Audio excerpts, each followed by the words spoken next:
Welcome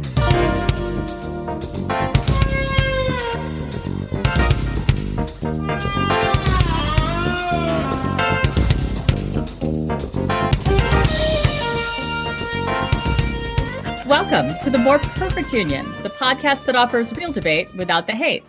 I'm Rebecca Kushmeyer, and this week I am joined by E.J. McGuire, who stands foursquare behind Taylor Swift's What the from Hampton Roads, Virginia.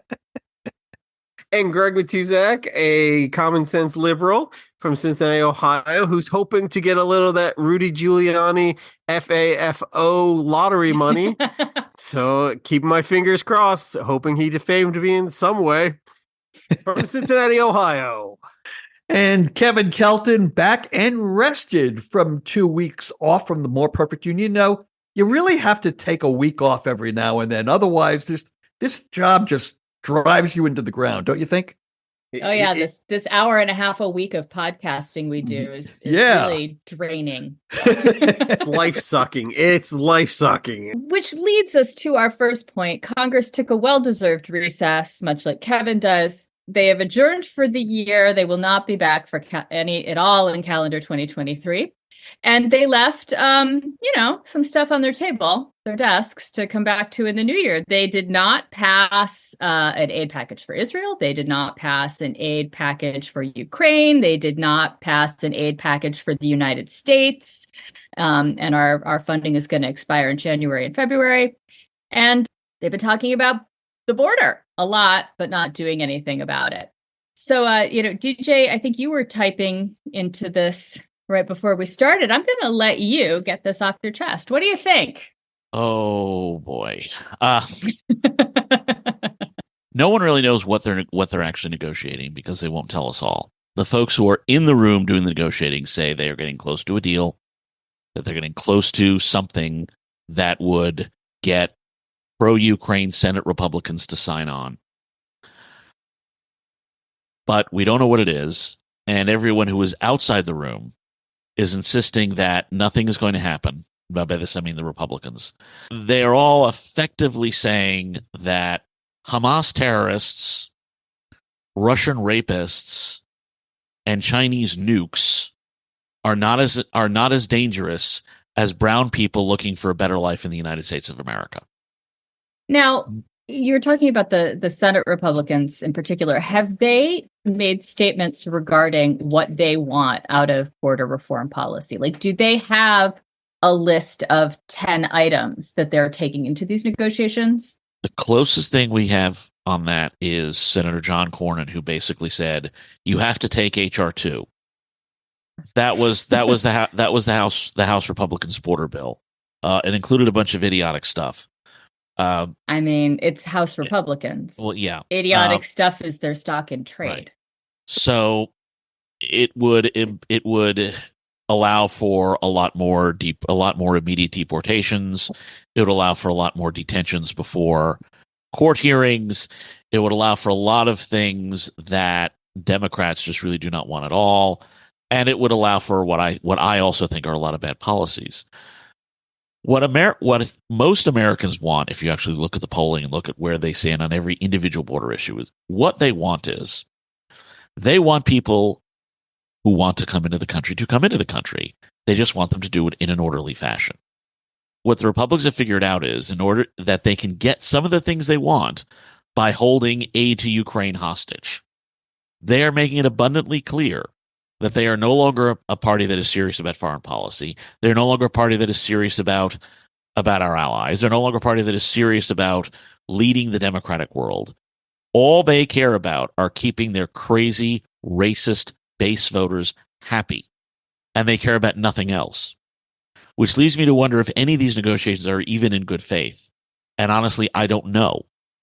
What I do know is that our allies are being sold up the river, and the river happens to be the Rio Grande. This is one of those issues. I always introduce myself as a moderate Democrat, and I think a lot of people don't believe me. A lot of people think I'm a liberal or a progressive, but I've always tried to explain that there are some issues where I differ from my party, and this is one of them. I agree with a lot of what DJ said, including the absolute imperative of getting funding as soon as possible for Ukraine, for Israel, and for Taiwan. There's no doubt about that. But we all know that there are enough Republicans and Democrats in the Senate to pass a bill that has all of that funding. They simply want some concessions on the border from the Biden administration. And the Biden administration has indicated their willingness to actually give some concessions. However, this is where I differ from them. I think they tried to play chicken for too long. They should have done it sooner, because it's clear to me that whether it's Mitch McConnell, Ted Cruz, Lindsey Graham, go down the line in the Senate, these people really do want to get aid to Ukraine. They just want something in return. And the Biden administration played too tough too long. I think some of their asks are rational. Some of them go a little too far. But that's why you get people into the room and work it through. So on this, I do believe there will be a bill. Unfortunately, I don't think it will come until after the new year, a little later than I would like. And I think that they're playing chicken with whether Ukraine can survive as a nation or not. And that's really dangerous. I kind of wish the Biden administration had shown a little bit more flexibility a lot sooner. I think you guys are both right. DJ was absolutely right. Or I think Kevin was right. I'm getting them confused. We do have the votes to get this passed. But once again, we're sending these elected officials home. I think they're the ones who are most frustrated. It's just the loudest voices in the room that are to the extremes that are not allowing this. Once again, for those longtime listeners of the podcast, thank you. But last week we spoke about the resignations and the number of people who are not coming back to Congress. This week, 2 more decided that they were not seeking re-election. Okay, 1 Democrat, 1 Republican. And we're seeing the frustration of this infighting. And once again, it's not the main caucus. It's not everybody. It's these extremely loud voices that are stopping anything from getting done. People are leaving, going into those cush lobbying jobs, becoming lawyers. I'm told that's lucrative nowadays, and so on. There's another problem that the Democrats are facing, and it's people like me. I have listened to the Republicans tell me that the border is falling like the sky in Chicken Little for so many years that I don't believe them. I assume it's fake news. I don't know if there's a crisis or not. I don't know who's coming across the border. I don't know if they're legal. I don't know if the wall works. I don't know if they're being shipped to Nantucket or Martha's Vineyard. It completely washes over my head. So do we need reform? Probably, but Republicans have made this such a white noise issue for me, background noise issue, that I can't help the administration by saying, yes, I stand with these particular reforms. Let me respond to that by saying you're justified to think it's white noise because, like you, I've also felt that they've been crying Chicken Little for too long. The sky is falling. However, I think in this past year to 18 months, it's become quite obvious that there is a crisis at the border. Don't you agree, DJ? I don't know what the crisis is. Is it people? Too many people coming through. Okay, but they're coming through legally, right? No, they are not. Okay. No, they are not. And this is where the immigration issue runs into trouble when you try to discuss it or debate it or argue it. We have a crisis at the border. What is it? We just heard 3 different answers from my 2 colleagues here. I'd like to throw in a 4th, please. And we. The real crisis is they are not bringing the taco trucks we were promised taco trucks. And we're only 10 minutes in.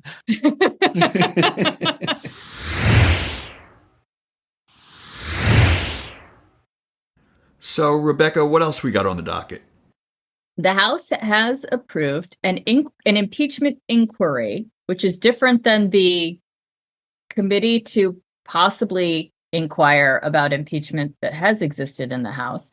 They have voted to start an impeachment inquiry into President Biden, despite the fact that they, at this time, do not have any evidence that President Biden has committed any acts that merit impeachment. Well, they can tar him with the word impeachment, even though it's just an impeachment inquiry. So I've heard a lot of people on the media who are a lot smarter than me try to explain why Republicans are doing this, and I think they're all wrong. It's very simple. Donald Trump is going to be on trial in one, maybe two places, maybe more between now and Election Day. And that means when you're on trial, maybe you did something bad because you're on trial, you're the defendant. And he's been impeached twice. They simply want to throw mud at Joe Biden. So in the voters' minds, when they go into the voting booth in November 2024, they think, well, they're both dirty. It's a wash. So I don't have to worry about voting for Trump because he's no worse than the other guy. They're not going to think about the quality of the evidence, the type of violations that they're charged with. They just know, well, Trump was on trial for some crap that I don't believe was right, and Biden was impeached, or there was an impeachment inquiry. Therefore, they're both bad. By the way, this is the playbook that they used in 2016 to defeat Hillary Clinton. It's a proven strategy, and this is their playbook again.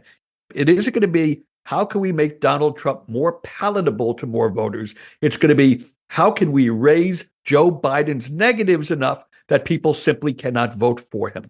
Yeah. And what's scary is how well it works. I had a conversation with someone on social media this week, and I was pointing out everything that's, the Trump 2025 agenda that we had been reading about in the New York Times and other outlets. And the guy looked at them all and said, yeah, but that's just politics. I'm like, no, that is politics in Russia. That is politics in North Korea. If you want that to be politics in the United States, continue supporting Trump. But if you think that's a bad thing, you have to vote for Joe Biden. I'm agreeing with Kevin, but I'm going to use a different label for it. It's creating a permission structure for Republicans to vote for Trump. And that's what it's always been about. Donald Trump has underperformed the Republican Party in 2016, and he underperformed the Republican Party in 2020. He has never, as much as he talks about how much Republicans love him, there have always been a chunk of Republican voters who just cannot bring themselves to vote for him. It wasn't enough to stop him in 2016. It was enough to stop him in 2020. And Republicans want to make sure it's not enough to stop him in 2024. And what they're doing is they're creating a permission structure for Republicans to vote for him.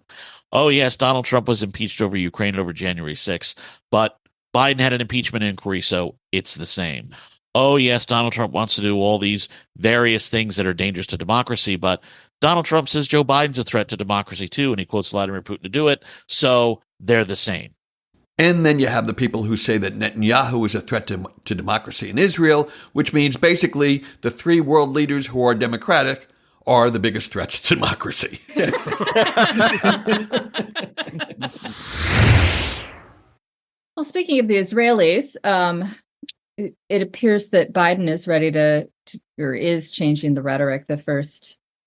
He has made multiple comments now that Netanyahu needs to stop. He's using the phrase indiscriminate bombing. The first incident that I read about this week was Biden saying it at a fundraiser. It was not at a public event, but the readout of his remarks, the White House has released those, and they're not denying them, obfuscating them, or trying to explain them away, which says to me that Biden said it wanting to unofficially make that statement, but officially make that statement. Kevin, this has been an issue that's been twisting your heart for weeks now. Yes, it has. What do you think about Biden trying to get Netanyahu to change his approach? I think we are at a very delicate place in the Israel-Hamas war. I think everyone agrees that we want to try to limit civilian casualties. No one wants to see, certainly not dead children. And I don't we think don't want Hamas to see, agrees with that, but well, okay. Maybe they don't count. Point taken. Point taken. When I say no one, I'm talking about human beings. Okay. But I happen to believe that Israel is not just carpet bombing Gaza. I believe that they have a very buttoned down method of determining their targets. that they probably weigh each target against the potential for civilian casualties and the value of the military target they're going after. They make very, very difficult calls. And sometimes they make giant mistakes. Israel is not perfect. I had this conversation just today in open fire with someone who disagrees with me on this issue. Israel, I believe, is trying to prosecute the war as effectively and as humanitarianly, if that's a word, as possible. However, war is a messy, dirty, shitty business, and mistakes happen. As we witnessed this past weekend when we learned 3 of the Israeli hostages were shot by Israeli soldiers by accident or friendly fire, whatever you want to call it. It's a tragedy. It shouldn't have happened, but mistakes happen in war. That said, I think the Biden administration is right to put subtle pressure, but nonetheless effective pressure on the War Council. By the way, it's not just Netanyahu. People who keep thinking Netanyahu is doing this, Netanyahu doesn't care about that. They have a War Council. And I'm sure that council has a giant staff of people underneath it. All of these decisions are going through multiple layers. It's not just Bibi Netanyahu sitting in a bunker like Hitler going, yeah, let's bomb this place. Let's bomb that building. Let's bomb this street. It doesn't work that way. So my feeling is I think we should put some pressure on them to be a little bit more selective and a little bit more cautious in how they prosecute the war. But the war still must be prosecuted. There should be no ceasefire. In my opinion, there will be no ceasefire until Hamas has been highly degraded. I've heard a lot of discussion about whether additional military aid to Israel should be conditional or not. And Israel is one of the only countries that we offer unconditional military aid to. We don't place any rules on you may not use this money for whatever. And the White House is still pushing back against the idea of imposing conditions. DJ or Greg, do you have thoughts on whether we should be more restrictive in the type of aid we give? No, not yet. Yes, they're in the middle of a war, but we are guests in this house, this terribly, as Kevin said, shitty house. I think we can advise and we can give our opinions on these things, and we do give money. But I don't think it's come to the point where we can say, all right, these are the rules that we are making for you in your country, in your war, after this terrible tragedy and this terrible attack. By the way, we only want you to do A, B, and C. That's not our place. And I think it's right for Biden to say we would prefer this, and we ask you nicely. And he's right. No one wants to see dead children. No one wants to see dead civilians. No one wants to see dead people. But war is shitty. DJ?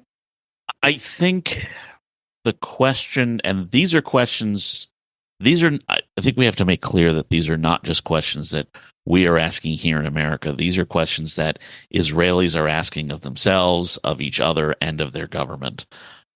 All of us who genuinely believe that the Hamas regime must be taken down in Gaza, and I'm still one of those people. That does not preclude us from criticizing the methods Israel is using. War is as much a political enterprise as it is a military enterprise. You can win plenty of battles in the field and still lose the war because you don't achieve the political objectives that you wanted. There was a reason when we responded to 9/11 that we talked as much about helping the Afghan people who were victims of the Taliban as we talked about preventing Al-Qaeda from ever doing anything like this again. And I don't think the current Israeli government, and I'm going to limit it to that, I don't think the current Israeli government understands it or even wants to understand it.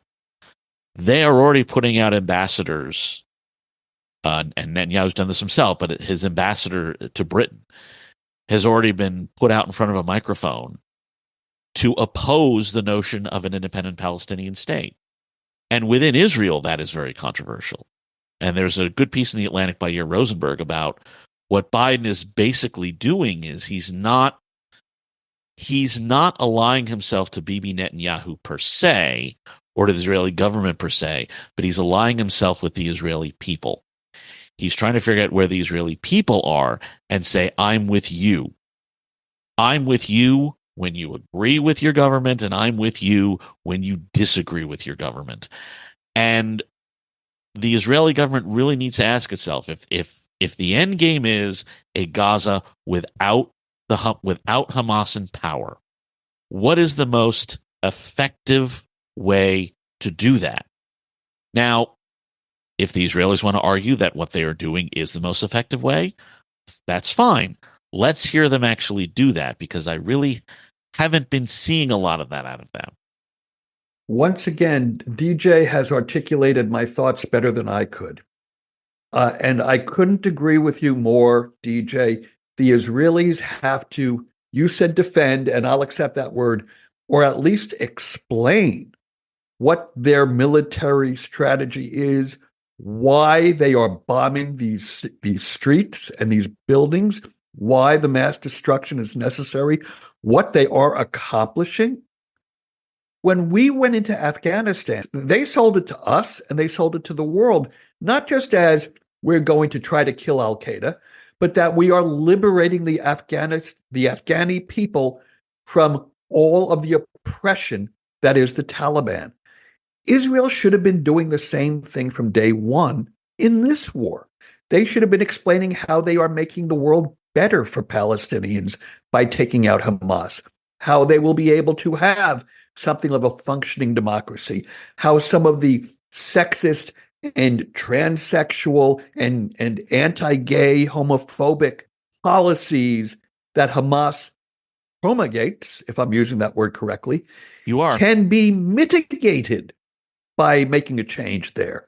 So, DJ, you're spot on, and I wish that I had your ability to articulate those thoughts as well as you did.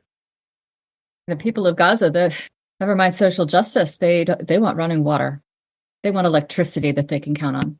Yeah, but you know why they don't have that? And I'm not picking on you. Because of Hamas.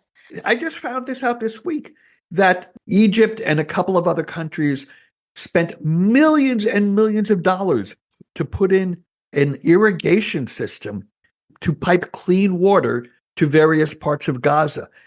And Hamas dug it up to use the pipes as missiles. Mm-hmm. They thought it was more important to have missiles to shoot at Israel than for the people of the people of Gaza, to have clean running water. Yeah, they do not care. And DJ, and I don't disagree with what has been said, but the thing that we all have to keep in mind, and that is making my stomach churn when I look at the execution of this war, is they are physically trapped. They cannot leave the region. So when Israel says evacuate south, we're going to be bombing in the north, and they do, that's as far as they can go. There is no further. There are walls or an ocean blocking them from getting away from the fighting. And all I can think is that this Israel, when they're bombing the Gaza territory, they're shooting fish in a barrel, and the fish don't have anywhere to go. And that is what is so sickening to me. And I think it is what is so sickening to many people who are looking at this. And it's why it is so, so, so imperative that Netanyahu and the Netanyahu government would be able to say, we are bombing in this enclosed space where no one can actually leave, and we have accomplished a thing. And I have heard some reports out of the Israeli National Defense Minister saying, "Oh, we've destroyed 500 tunnels." Okay, what does that get us? Is this because this is a terrible analogy I'm about to use, but it popped into my head. Like, this feels like Caddyshack. Like, are we blowing up the entire golf course and the gopher is still laughing at Bill Murray somewhere? And that's the really hard part. So the other thing that I wanted to bring up was the issue that I'm hearing more and more now, which is people saying Israel should refocus its priorities to bring the hostages home and give Hamas what they want. Give them all of all of the prisoners that Israel is holding, because we just want our 130 people back. And I think that is a major, major mistake. One of the things that Israel used to be known for is the phrase, "we don't negotiate with terrorists." And I'm not exactly sure at what point it happened. Maybe DJ will tell us, when they started to loosen that policy. And what we all do know is that about a year or two ago, there was an Israeli soldier who'd been held for 5 years. And because they cared so much about his life, and because they were committed to doing everything they can to bring an Israeli soldier home, they released, I believe it was 5,000 Palestinian prisoners. Thank you. Yeah. I keep going to the word hostages, and that's not the word. That's exactly wrong.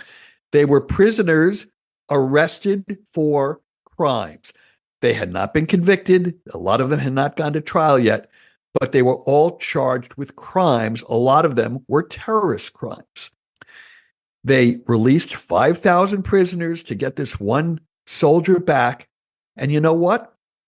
Hundreds, if not 1,000 of them ended up being part of the operation that went from Gaza into Israel and killed 1,200 people and kidnapped 240 more, including the man who was the brains behind the entire operation. He was in custody. They let him go, and he turned into the new Osama bin Laden of Hamas. And if they keep making that mistake, if they let another 5,000 or 15,000, whatever the number is, prisoners go, that will negate any progress they make against Hamas in the ground war this month, next month, and the month after that.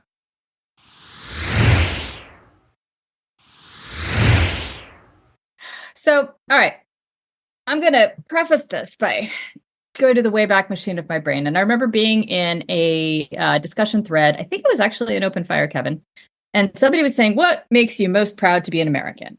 And I didn't want to answer, because I never want to answer questions like that. But I think Sally or someone asked me to. And I said, all right, musical theater. Musical theater makes me proud to be an American, because it's an American art form.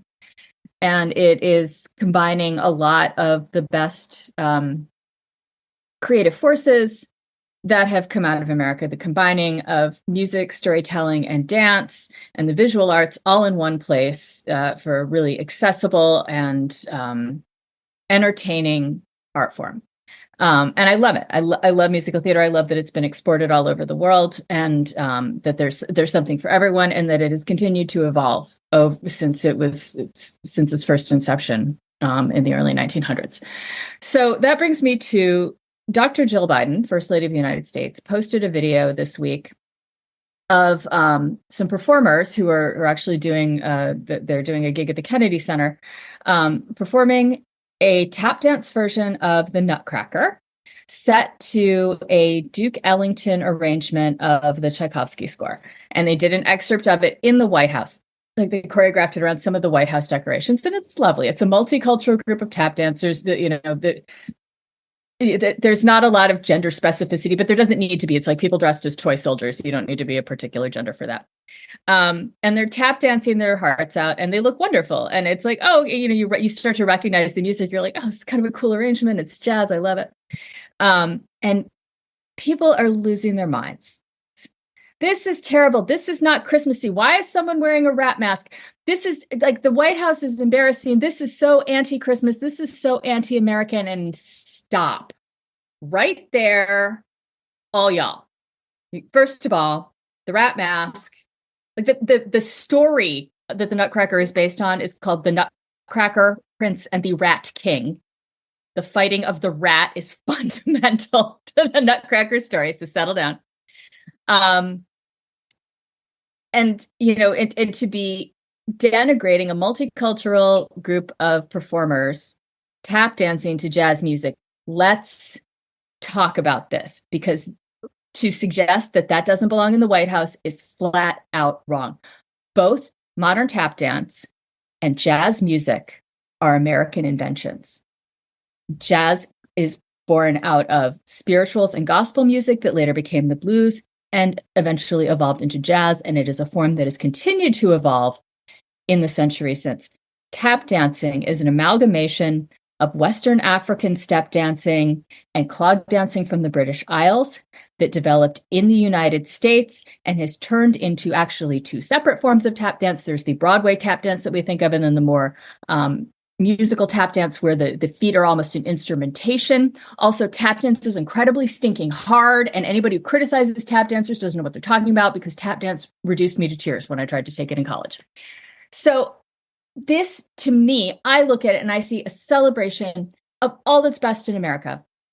You know, this wonderful group of American performers doing American dance to American music in America's house, and I love it. And it drives me bananas that the way American history is taught doesn't include these incredible stories of artistic and creative innovation that is part of what actually makes America great. And Greg, I'm expecting you to back me up on all the stuff about jazz. Oh, well, yeah, and actually the piece is entitled Sugar Rum Cherry. Instead of the Sugar Plum Fairy. Oh, okay. Yeah. So the piece it's a Duke Ellington arrangement of Sugar Plum Fairy, but it's entitled Sugar Rum Cherry, if anyone's looking. Oddly enough, I just had to perform that this morning. No way. Yeah. Welcome to the holidays. You tap danced it, right? Yes. Yeah, I was doing the tap dance part. And this isn't the first time that we've seen a backlash against traditional, and it is, I've said this before, there are very few truly American music. Jazz is one of them. Hip hop is another. Some people will say rock and roll. I kind of like him and Haw on that one because let's face it, the Beatles kicked our ass on that. Yeah, but it was parallel inventions, right. It was happening at the same time. But anyways, but a lot of it comes down to that this is Black America. And when we look at the video that Dr. Biden had put out, the whole thing looks alive. It looks magical. The White House looks it looks great. Magical. And compare it to, I don't know, I'm not going to say anyone in particular. Let's say Melania Blump. Was that too much? Did anyone get that? Who obviously didn't give a fuck about Christmas. Her words, not mine. Christmas. Right, Christmas, which is, and I don't mean to make fun of her accent, even though she's a terrible person, but she didn't care. And here's someone who obviously not only loves America, Dr. Joe Biden, patriot, but also loves the holidays. And why aren't we hoisting her up on our shoulders, screaming USA, USA? So yeah, I agree 100%. And Kevin, I asked you to do a little background research on this for me. Kevin's wife, as some of you know, was a professional ballet dancer. She danced all over the world, and of course is more than familiar with the Nutcracker as a ballet. And I wanted to know if she'd watched that video and what she thought of that performance. Like, someone who comes from a different branch of dance. What was her impression of that? Well, I showed it to her over dinner when she asked me what's in the rundown for tonight. I told her she had not heard about this, and I showed it to her. And I should say parenthetically that Jessica not only is familiar with Nutcracker, but she danced the role of Marie, also known as Claire, in a Hamburg ballet version of the Nutcracker. And if anybody wants to see a photograph of Jessica dancing Nutcracker, it's on the front of my novel, Pas de Deux. Promo, okay. And, yeah, you're about to get mad at me, Kevin, because I'm reading a book that I'm going to recommend to Jessica, by the way, speaking of Nutcracker okay. That's why I need you to buy mine, folks, to offset the cost of all of the books that Jessica buys on Rebecca's recommendations. Anyway, so Jessica's comments on the tap dancing. Well, first of all, we both thought it was spectacular. We thought the production was spectacular. We thought the way it was staged in the White House corridor and in, I don't know what room that bled into, was spectacular. And she felt not only was it not controversial or scandalous or something, she said, anyone who knows anything about ballet and about some of the great choreographers knows that they often make switches, make changes in the storyline to update, to get a little life into it, to show something different. John Neumeier, who Jessica danced for, was famous for putting a switch, putting his own stamp on stories like Nutcracker and other classic ballets. So people who are saying, well, this is a bastardization of the Nutcracker suite, don't know what they're talking about. Secondly, I think the GOP, they're so freaking stupid. Here they are making inroads, according to polls, into the demographic of people of color voters. They're making inroads. They're making progress. And what do? They declare war on this beautiful video that happens to be danced by a troupe that is predominantly people of color. Once again, just lighting their own foot on fire. So again, Jessica thought it was fantastic. I thought it was fantastic. I'd be hard-pressed for anyone who sees it without the prism of the Fox News analysis to look at it and think it's anything other than wonderful. And the fact that they're trying to turn this into somehow part of the war on Christmas just shows how amazingly desperate they are. And has Jessica ever attempted tap dance? I asked her that because you asked me to ask her Yes. that. She said she has played with it, not professionally. Right. She has done it for fun. It's incredibly hard. It's really hard. It's not something that she would ever claim to have down, to a level of proficiency. It is very hard. But when I watched that, I got to be honest with you, I didn't think of it as tap dance because they weren't doing that classic stage tap dance where, like you said, it's syncopated, where the feet are keeping rhythm. They were dancing, whether it was tap, whatever it was just a beautiful, fun, energetic, lovely production of Nutcracker, or whatever they're calling that particular production. They're calling it the Tap Dance Nutcracker. That's what it's called at the Kennedy Center. Confined to a small hallway in the White House. And of course, Jill Biden didn't choreograph it. She happened to be familiar with this production. Maybe she saw it and she said, hey, let's bring them to the White House. Wouldn't that be a festive way to celebrate? And God bless her. I think it was a marvelous choice. Yeah. But my point about tap is it's extremely hard. It's extremely hard. And we're talking about a professional ballerina. Oh, yeah. Who, looks at that and goes, yeah, I've tried it, but I'm not good at it. For me to say I wasn't good at it, I can't, I can barely walk across the room. But it's, the level of skill and training and love and dedication you have to put into it to be as good as those professional dancers. It's the same as ballet. It's absolutely, it's that level of proficiency. But hang on now. These are the same people who lost their minds when they heard that Lin-Manuel Miranda was going to do a largely Black and Hispanic cast for his production of Hamilton. These are the same people who lose their minds anytime there was any discussion of the fact that James Bond might become Black. Yeah, but I think maybe they're just jealous that Idris Elba is more handsome than anybody else on the face of the earth because he's the Black Bond that everybody keeps floating. And seriously, would you? Well, you don't count, DJ. You're poly, but most guys wouldn't want to take their girlfriend to go watch Idris Elba for a couple hours. Because who can measure up to that? He's incredibly beautiful. I'm still waiting for the DC Cinematic Universe to do Idris Elba as the Jon Stewart Green Lantern. They could make a mint, but they choose not to do it. I don't know why. They're not listening to our podcast, clearly. There'll never be another Green Lantern movie.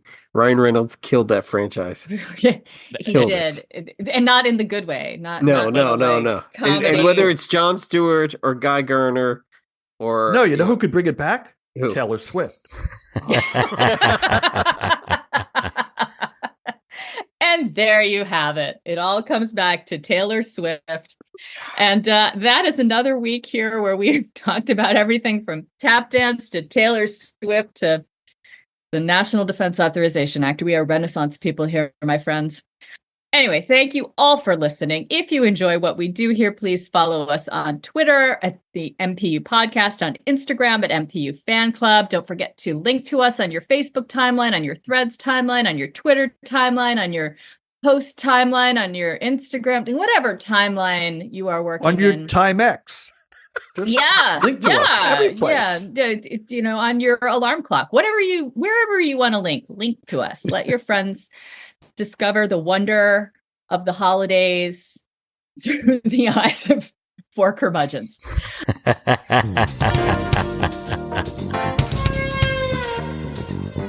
And so on that note, Greg, what are you going to be cooking for Christmas dinner in a week? By the way, we're not going to be here next week. We're all going to be, eating delicious foods and things like that.